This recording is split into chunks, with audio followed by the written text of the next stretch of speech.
Ever get a text that just sends chills down your spine? Oh, yeah, totally. I was reading through the court documents for this case, the Impact Plastics case, and there was just this exchange, these texts. Okay. And it was just so chilling, Uh-huh.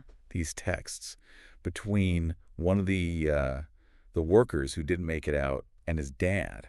Oh, gosh. And, yeah, so the dad was on his way to try to get to the factory to try to get his son out. Oh, wow. And, obviously it was hurricanes, so there was a ton of flooding. Right. And his last text just said, not for long. Oh, my gosh. Yeah. Awful. So, we've all seen the headlines about this whole impact plastics thing during Hurricane Helene, but I don't know about you, but when I read that, I was like, man, Yeah. this is more than just a headline, 6 people dead. Yeah, it's a huge tragedy. So we're going to really dive deep into this whole thing today. We've got court documents, survivor accounts, and the CEO even did like a whole video statement thing. Oh, wow. So we'll try to unpack all that today. Yeah, let's get into it. So just to set the scene a little bit, it's September 27th, Irwin, Tennessee.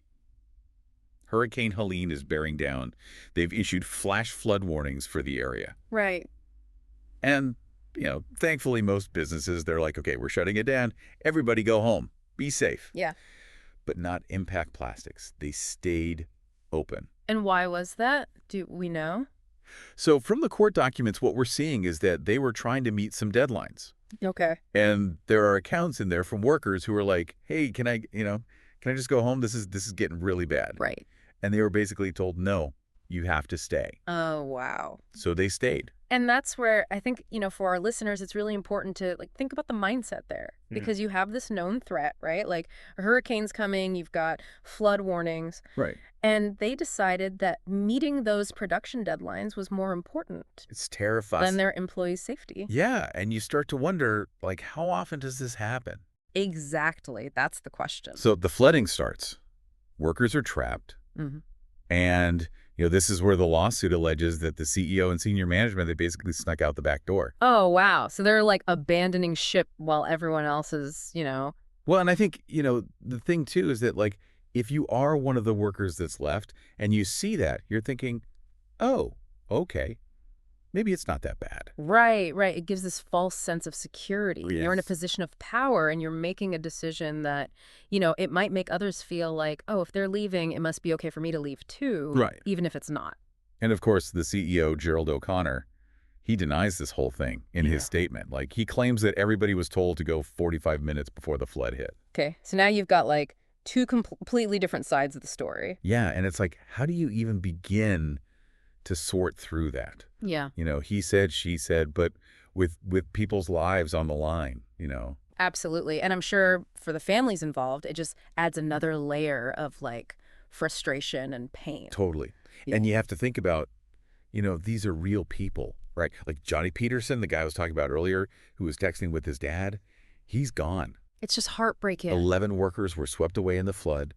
Peterson's one of 6 that they confirmed, found, Right. And it's just Yeah. and to make matters even worse, on top of everything else, the lawsuit alleges that Impact Plastics didn't even have a safety plan in place, like a formal one. Wait, really? They didn't even have a plan? Which, I guess that's where lawyers come in, right? Yeah, and you're getting into negligence and liability. Exactly. Could they have seen this coming? I mean, they had to have seen this coming. Right? It's think about it. We were talking earlier about a company being like a ship and the employees being the crew, and the company's kind of like the captain, right? Yeah. They're supposed to protect their crew even in a storm. And so it's did Impact Plastics hold up their end of that responsibility? Yeah. Because you think about they had weather reports, flood warnings, and even their own employees were like, hey, this is not good. Right. And so did they just gamble with their employees' lives to meet some, production deadline? For what? For profit. It's really tough to wrap your head around. Yeah, it is. And I think it's so easy to get caught up in the legal stuff, but, like we keep saying, these were real people. We've talked about Johnny Peterson, but there's also Bertha Mendoza. She was 56. Oh, my God. These weren't just names on, an employee spreadsheet. Right, yeah. These were people with families and lives and hopes and dreams. And it's just, so I guess we're left with these really uncomfortable questions, right? Was this just a horrible, tragic accident, or was it, reckless negligence? Yeah, and I don't know if we'll ever really know the answer to that. But I do think it's a question worth asking No. because it forces us to look at these bigger issues, like what kind of workplace culture are we creating, Right. where a company might feel like they can put profits over people. Absolutely. So, I don't know. It's a lot to unpack, and I think, it's something that all of us should be thinking about, talking about, trying to figure out, like, how do we prevent this from happening again? Absolutely. What can we learn from this? And I think that's something, for all of you listening out there, like, what are your takeaways? What are you thinking about after hearing all of this? Let us know.